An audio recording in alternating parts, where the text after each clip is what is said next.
എന്നെ കൊണ്ടാവുന്നില്ല. പല സംശയങ്ങളും ഇപ്പോഴും ബാക്കി നിൽക്കുന്നുണ്ട്. അതൊക്കെ നമുക്ക് തമ്മിൽ ചർച്ച ചെയ്ത് എല്ലാവർക്കും മനസ്സിലാക്കാലോ എന്നാണ് ഞാൻ വിചാരിക്കുന്നത്. പിന്നെ ഇതിപ്പോൾ ഞാൻ ഈ വഴിക്കൊണ്ട് വന്നത് എങ്ങനെ ഒരു അത്ഭുതമായിട്ട് തന്നെയാണ് എനിക്കും തോന്നുന്നത്. ഇപ്പോൾ അച്ഛൻ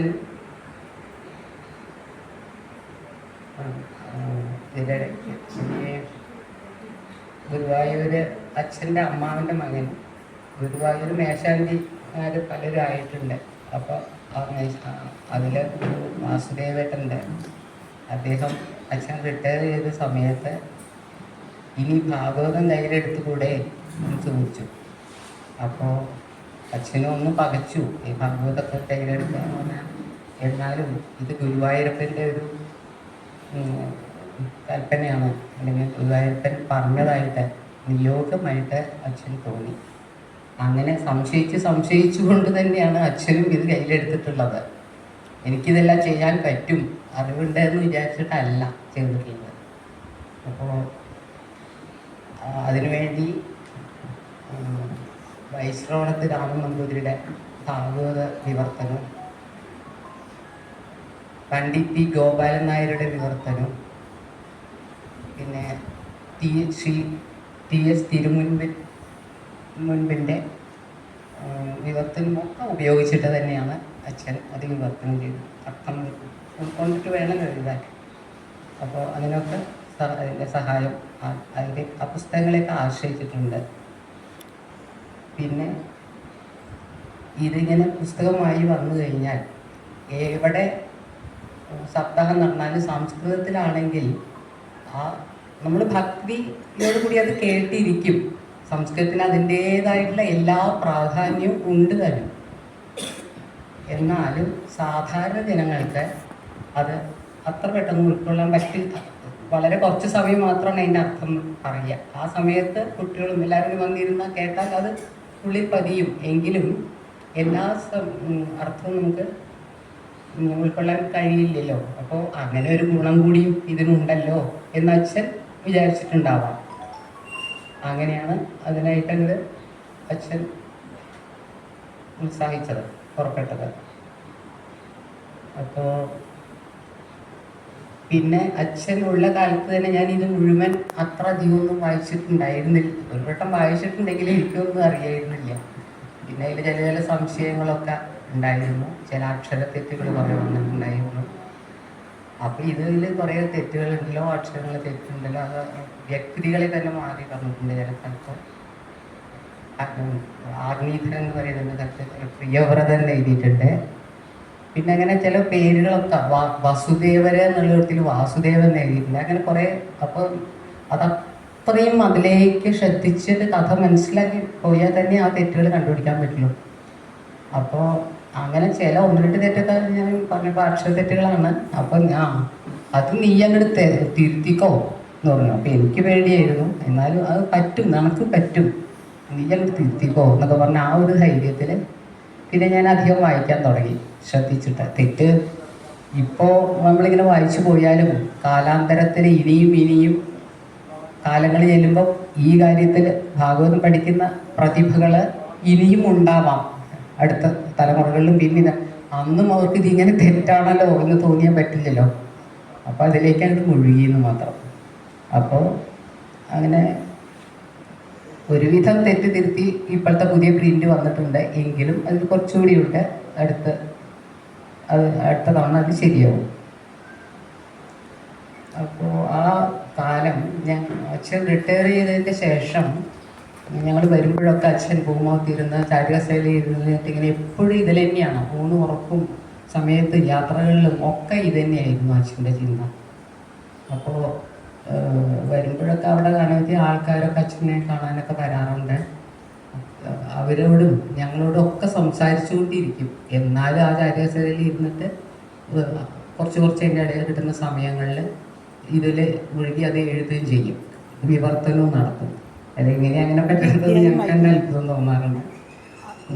അപ്പോൾ എന്നുവെച്ചാൽ അതിനു വേണ്ടിയിട്ട് അച്ഛനൊരു പ്രത്യേകിച്ച് ഒരു മുറിയിൽ വായിച്ചിരുന്ന അച്ഛനൊരു അതിൽ പ്രത്യേക സൗകര്യങ്ങളോ ഒന്നും ഉണ്ടായിരുന്നില്ല. സാധാരണ ഒരു തുറന്ന ഭൂമുഖം, അവിടെ കസേരയിലിരുന്ന് ഞങ്ങളോടൊക്കെ സംസാരിക്കും. അപ്പം ഞങ്ങൾ ചെയ്യുന്നതൊക്കെ ശ്രദ്ധിക്കണമുണ്ട്, എൻ്റെ കൂട്ടത്തിൽ അത് എഴുതുകയും ചെയ്യും. അങ്ങനെയൊക്കെയായിരുന്നു ആ ഒരു അന്തരീക്ഷം. പിന്നെ വൈകുന്നേരം ആയിട്ടുണ്ടെങ്കിൽ അന്നന്ന് എഴുതിയ ഭാഗങ്ങൾ വായിച്ച് ഒരുവിധം അർത്ഥവും പറഞ്ഞു തരാറുണ്ട് അമ്മയും.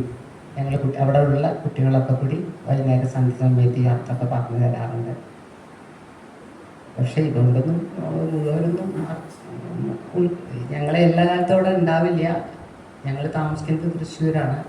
അപ്പോൾ വരുന്ന സമയത്ത് ഉള്ളത് ഇങ്ങനെയാണ്. എന്തെങ്കിലും വരുമ്പോഴൊക്കെ ഇതാണ് കാണുക. യാത്രകളിൽ എൻ്റെ അനിയൻ്റെ വിവാഹത്തിന് അഹമ്മദാബാദിലേക്ക് പോയപ്പോഴൊക്കെ ഈ പുസ്തകങ്ങളും കടലാസുകളൊക്കെ കൊണ്ടിട്ടാണ് പോയത്. തീവണ്ടിയിൽ ഇരുന്നിട്ടും ഒക്കെ ഇത് തന്നെയായിരുന്നു അച്ഛൻ്റെ വിചാരം. ആ കാലങ്ങനെ ഒന്ന് ഓർത്തു എന്ന് മാത്രം. പിന്നെ ഇതിപ്പോൾ സാധാരണ ജനങ്ങൾക്ക് ഒരു പരിവർത്തനം വരണം എന്ന് വിചാരിച്ചിട്ടാണല്ലോ ഭാഗവതം. അപ്പോൾ അതിന് എങ്ങനെ ചെയ്യണം, എന്ത് ചെയ്യണം എന്ന് അറിയാതെ ഇരിക്കുകയായിരുന്നു.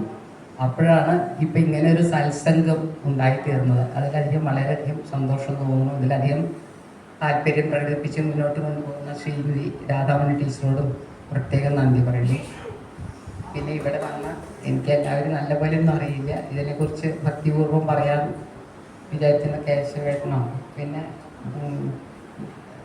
രാമോദരൻ ഏട്ടൻ,